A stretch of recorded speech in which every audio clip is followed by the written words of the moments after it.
Hey there, so today I'm going to give you the number one factor or metric that I always look at in determining can we create a profitable marketing campaign.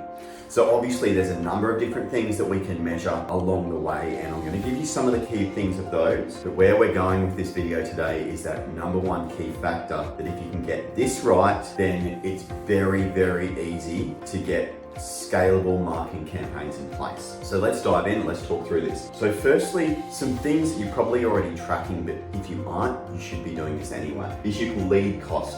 So this is the cost of actually acquiring interest in your product or service. From there, sometimes we've got conversion rate. So sometimes we look at things in between, we look at show rates and that sort of thing. But if we can figure out what our lead cost is and how many of those actual leads we're converting, then we can understand what our cost of acquisition is, or our CAC. Once we know our cost of acquisition, that gives us a real insight of, is this the right marketing channel to us? Or do we need to make changes to our pricing model in order for our marketing campaign to work? And that's really one of the key levers, because ultimately lead cost, it can vary a little bit. Sometimes you can get it really low in B2C type markets. B2B markets, that lead cost is definitely going to be higher. So you need to factor that in. And once we know our CAC, then we look at, okay, how can we factor this into what we're charging a client, or ultimately the lifetime value of that customer. Now,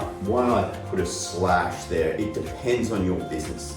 Now, if you're in a SaaS style business, there's a good chance you're looking more so at this lifetime value. Basically, in a SaaS business, you're usually wanting to have this really low, get them in, put them on a free trial, and then make that money back over time. This is why I find SaaS businesses so hard to work with, because this actual break-even point to get this LTV to negate this cost of acquisition can sometimes be 6, 9, 12 months. This is why SaaS businesses need funding, because if they don't have funding, then they run out of runway along the way, and it's very, very hard to scale. However, businesses like consulting businesses, agencies, coaching companies, they can manipulate this price to be able to factor in cost of acquisition and then become very scalable very quickly. And that's really the key here. And that number one factor that I was talking about right at the beginning of this video, and I actually use this quite a lot to determine who I'm going to work with as a marketing agency owner.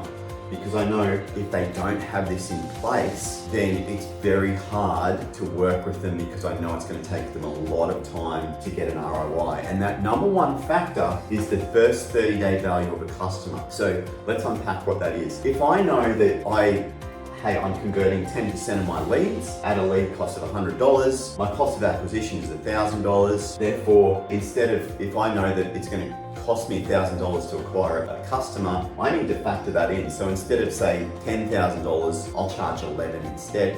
That immediately negates this cost of acquisition, and I can scale. If it takes me 3 months to get $1,000, then I know I'm now 90 days down the track before I actually turn over. But if I can acquire a customer and have them pay more than that cost of acquisition within that first 30 days, I know that I can scale this business. So that's what you need to really consider. And that's what I would have you consider as well as part of, am I going to be able to create a profitable marketing campaign out of that? Think about how much cash you're collecting that first 30 days. Does that cover your cost of acquisition? If it does and more, and you're profitable by that point, happy days. Scale up, and you can take this thing as far as you like.